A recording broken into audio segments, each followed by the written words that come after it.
정부가 제주 강정마을 구상권 소송을 취하한 것과 관련해 문재인 대통령이 국가가 국민을 상대로 항소권을 남발해선 안 된다고 지시했습니다.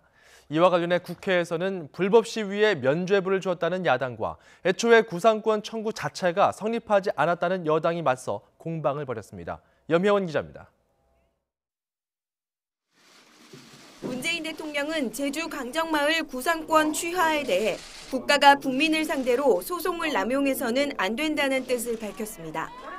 국민에 비해 권력과 정보를 많이 가진 국가가 패소했다면 거기엔 그럴 만한 이유가 있다는 겁니다.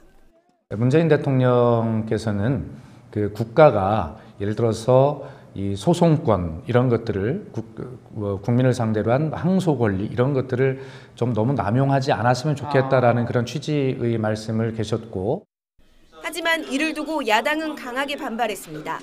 불법 폭력 시위로 인한 손실을 왜 국가가 세금으로 메꿔주냐는 겁니다.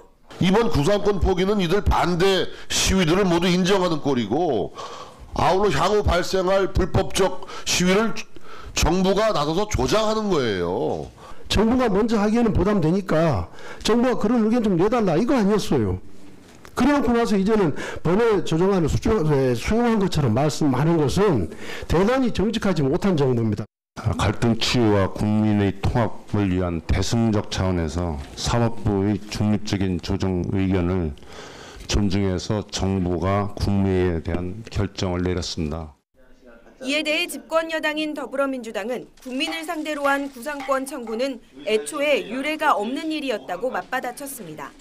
손실액을 계상해서 그것을 시위자들에게 배분해서 청구한 사례가 있습니까? 없습니다. 다른 나라에도 이런 일이 있습니까? 없습니다.